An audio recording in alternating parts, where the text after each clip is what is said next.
Hello, and welcome to another episode of The Heart of CX. I'm Joanna Palmer, and hello, Max Ball. How are you today? I'm doing great, Joanna. How are you? I'm doing well. I see you've brought a guest with you today. Yes, I am very excited. We have Shai Berger, who is the CEO of Fonolo, and someone I don't get to talk to often enough. I've done a webinar here and there with him and run into him at trade shows, and I always make sure to corner him and pick his brain a little bit on the industry and what he sees going on, because the insights are always wonderful and exciting. And so now we're able to do it on our podcasts, and I'm excited. So welcome, Shai. We're so happy to have you here. Well, thanks for having me, and congratulations on starting such a successful podcast. I'm already hooked as an audience member. That's great. Well, thank that's you. great. We're reaching the dozens before you know it here. So that's awesome. Yeah, like I said, that Spotify deal is just around the corner. Yep. They've been knocking on the door. So far we've been holding them off, but I think we're going to cave pretty soon. So, Joanna, we talked about talking about agent shortage and labor issues in the contact center. You want to kind of give some initial thoughts and get us going here?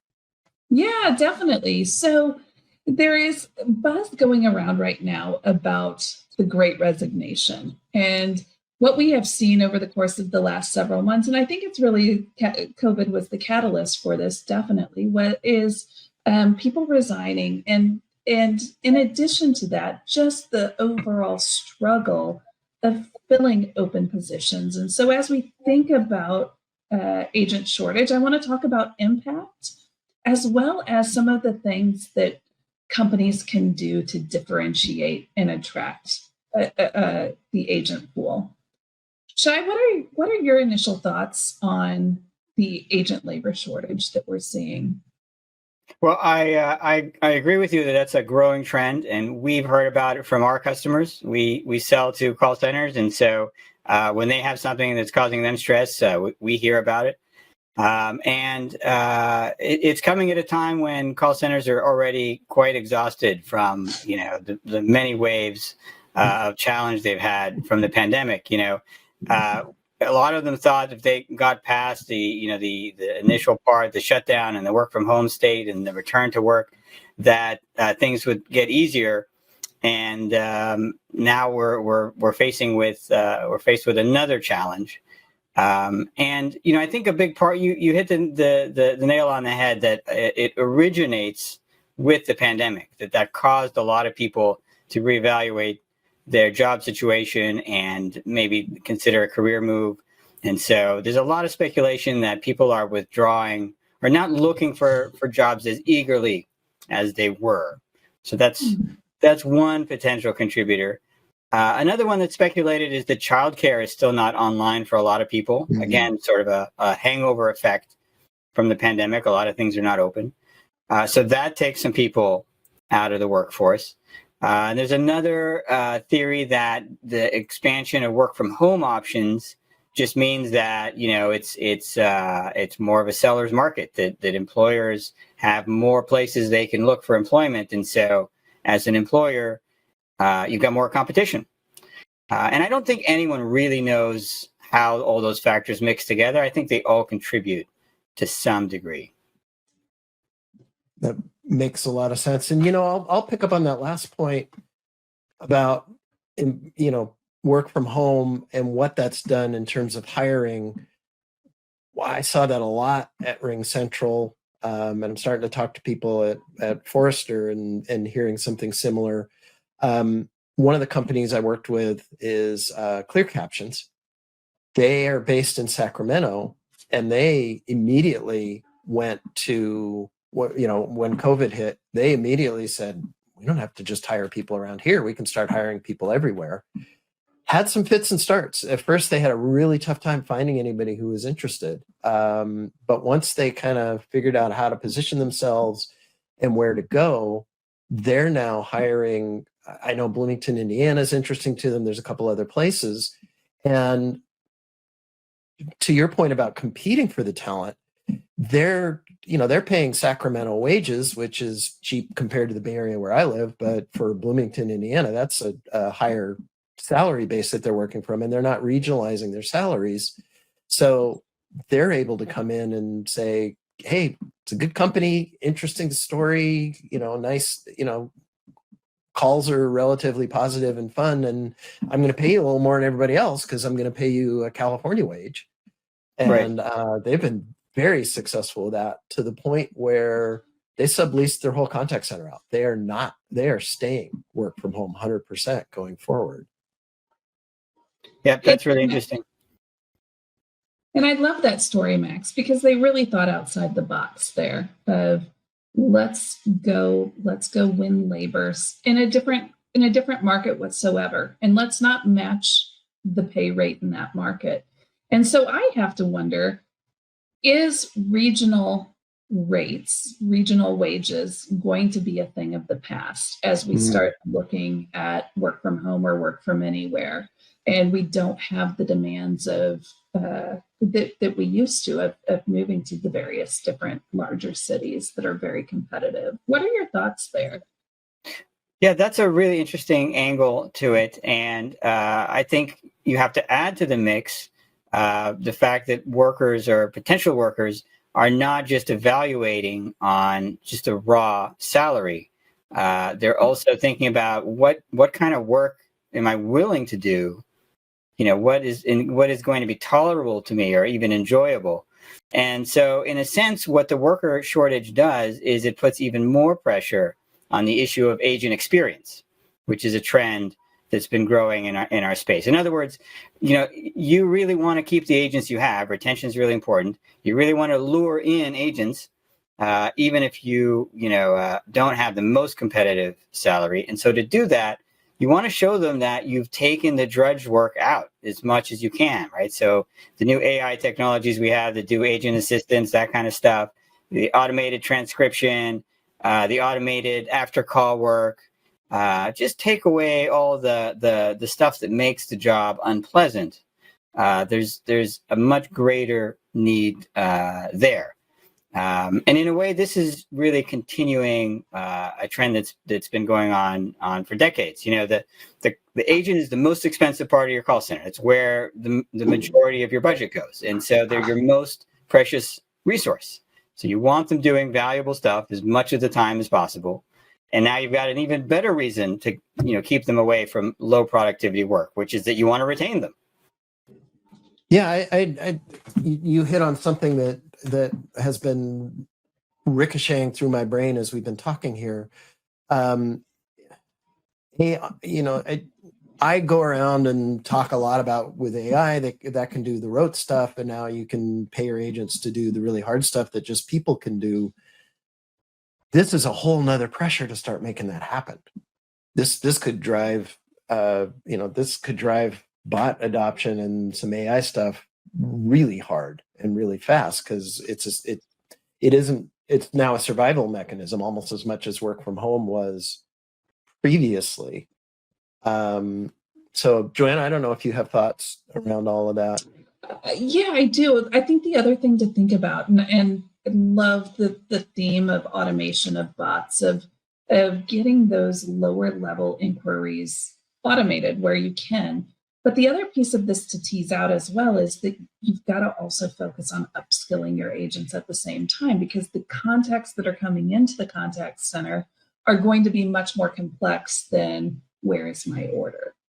And so we saw this a lot during the pandemic as well in terms of more complex contacts, but that's going to continue, especially as we focus more and more on automation and deflection. Yep. And that ties into what we do at Fonolo in an interesting way, which is that, when you think about a callback solution, and that's our focus at Fonolo, one of the things we're doing is we're helping to shift the demand that comes in when you've got too much demand and you don't have enough agents, to shift it to later in time when you might have some slack. Why? Because if your most expensive resource is agent time, then the last thing you want is idle agents. So if you have excess demand at one point, you really need to spread it out so that you don't have idle resources later. And so all of these forces feed in the same direction. All of them tell you that agent time is your most precious thing, and you don't want agents sitting and idle, and you don't want agents doing any kind of work that could have been done by self-serve, bot or otherwise. And you don't want agents doing post-call work that could be done by an agent assistance or RPA type thing. All of those things point in the same direction. It's all downstream from the same core point. It's interesting how the beauty of talking about this in a podcast and not being the contact center manager who has to deal with this in real time, how elegantly this all lines up. It's here's tools to take the drudge work out. I'm now giving agents a harder job, frankly, but I can go ahead and pay them commiserate with that because, the number of customers I can serve with one agent, to the extent the productivity goes up, the value goes up, and, hopefully I can pay more for that. Now, again, me sitting in my ivory tower here in California, that's easy to talk about. It's not necessarily in the real world lining up so elegantly and nicely, but it's interesting how those pieces are all there.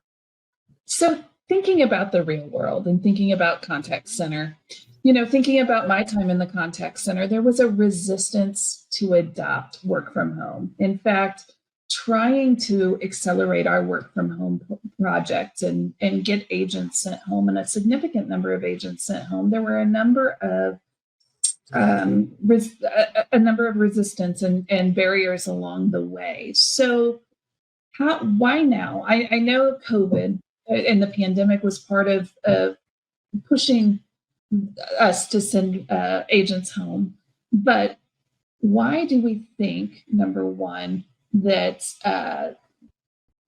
we've got the culture shift to continue to work from home? And are there things that we need to focus on to ensure that we continue to support the work from home model from a long-term perspective now that we're hopefully moving out of crisis mode? Right. I think that the short answer there is we really don't know. I sense we're at the very, very beginning of coming to terms with what work from home really means for the call center. I think it's really early days on this. But there's already some interesting research coming out. So there's this paper from Harvard that some Harvard economists put out that you can find it online if you search for Harvard call center study, I think. So they looked at a call center for a big retailer and compared productivity for workers before and after work from home. They looked at one cohort which opted for work from home in 2008 when they first offered it. So pre-pandemic, right? Mm-hmm. And then they looked at the people that were forced to go home when the shutdown happened. So it's a very interesting natural experiment, right? Because it's not just here's an at-home person and here's an office person. The at-home person, it turns out it really matters whether they opted for at-home or whether they were forced to go at home in terms of their productivity. And so a really interesting study by these guys looking at those impacts. And I think we're going to see a lot more of that. And we're going to learn what some of these second and third order effects are. And you brought up something that, Shai, that to me ties to the work from home is I've got parents with childcare issues, and man, does work from home better enable that. I can working remotely, by the way, is the title of the paper. Okay, there you go. Google, awesome. Working remotely, Harvard, and you'll find the paper. Perfect. Sorry. And yeah, I think I think what you were saying earlier about trouble with daycare and such, that's gonna tip the scales to the guy who can offer at home. And that will push towards it. I've said this before, probably on this podcast and all over the place, but outside my bedroom window, I can see the $5 billion Apple spaceship campus. They didn't build that to not have people in it. That, there's going to be people coming back. I really think probably 2023 will be the year of back to the office, where everybody's like, you know what, that was a great thing, but let's do this. But how much is that going to be? Because if you think of it as a pendulum swing, the pendulum didn't just swing, the pendulum went, vertical. And I think it's going to shift And I think there'll be a lot more at home or back to the office. But I think you're right. I think we don't know where it's going, but we do know it's going to be different. It's funny you mentioned Apple, Max, because I think there's a Steve Jobs quote floating around about being at the office. He said something to the effect of, people need to be here for the magic to happen around the water coolers, etc. So I'm not remembering the words exactly, but there is one of those Steve Jobs quotes floating around.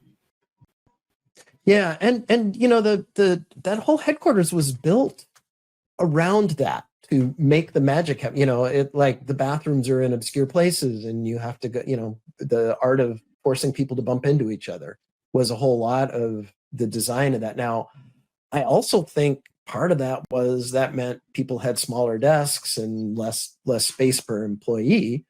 And this was kind of a nice cover story for that. Or at least maybe not Apple, but at other companies, I know they do that. But I do think that's real, and that's something. And I guess that it's something you need in the contact center. Depends kind of on what they're doing and things. Some of them, if it's pretty rote, I don't know why you need that anyway. But yeah, I don't know. I'm at the end of my thought. Joanna, bail me out quick. I'm bailing, Max. So here's my thought on that. So Apple is about creating. It's about really collaborating together cross-department. When you think about traditional contact centers, they are there to handle customer inquiries, which however they come in. And I think that you can't compare the two. Contact centers are very structured to the point where, gosh, some of the contact centers I designed, customers asked for a not ready code for going to the bathroom so that they could track all that time. I'm sure that there's some really great insights we can gain from how much bathroom time people had. But if you think about it just that way, they are stuck in their seats for the majority of the day. That is their job, is to be connected with the customer on the channel of their choice, which are digital or phone. And so they're not encouraged to go walk about and bump into people at the water cooler per se. Now, that said, there is the importance of creating that culture, of creating that fun within the contact center, going back to agent experience and not burning your team out and making sure that you've got that collaborative contact center. And we've got to, I think we've done a great job to this point of some of those digital tools, using video, using messaging for collaboration. I'm just really curious about innovations and what's next in that space. Yeah, I think, one innovation that is being spurred on here is workforce management getting much more sophisticated. Some of the tools are really impressive because now you've got, it used to be a standard sort of scheduling problem. Here's a grid. Here's all the shifts. You fill in the names for each shift. Are they in or out? Well, now you've got shifts that are in the office. You also have shifts of people that are at home. You have some people that are sometimes at home, sometimes in the office. Some offices have limitations on how many people can be in for COVID restrictions, right? So you've got a new constraint you've got to think about. I know some companies are saying, the amount of at-home time, we're going to start small while you're a new employee and then sort of ramp it up so that it's not too. So it's like you need to qualify. You need to get your sea legs here at the office, and then slowly we can ramp up your at-home time. Well, who is going to track that, right? I mean, that is another layer of complexity in workforce management. So that's another area where they've had to step up because of this. Yeah. And thinking about just going back to daycare issues or the personalization that employees are looking for. I don't think that it's acceptable to expect that agents work those straight 8 hours anymore based on all of the various different demands on their attention at this point. They may have a couple of hours before the kids wake up or a couple of hours after the kids go to bed that they're willing to work. And I think creating that flexibility, having the systems and tools available to have that flexibility is critical. I think one thing that's interesting as we're having this conversation is to notice one thing that we're not talking about is an idea, a meme that was around for a long, long time, which was agents are going to be needed less and less as self-serve and bots and AI get better. You know how that used to be sort of the main drum that everyone was beating for years and years? And it seems like we don't talk about that anymore. We're now on the other side of this, panicking about not enough agents. How do we keep enough agents in the seats? So I think one interesting outcome here is we may have sort of grown out of that. I mean, I think it was always a fantasy. We may have finally shed that story that agents are on the way out. Just that one more update on our self-serve system. We're one update away from not needing agents anymore. Yeah, and I think you bring up a great point. I think it's also the shift of realizing that the contact center is not a cost center, that there is value in the contact center. There is value in people sometimes talking to an agent if it's the right conversation, if it's the right driver to build that relationship and depth of connection with your brand. Yeah, I agree. I think it's a great note to wrap up on. Anybody have any last thoughts? No, this was a terrific conversation. I really enjoyed being a guest. I hope we do it again. Well, thank you, Shai. It was great having you on the show. Great to meet you. All right. Yeah, really appreciate you taking the time to talk with us, Shai. Enjoyed the heck out of it. Yes, yes. All right. Well, thanks for joining us today, and we'll talk again next week. Take care. Bye, everybody. Bye.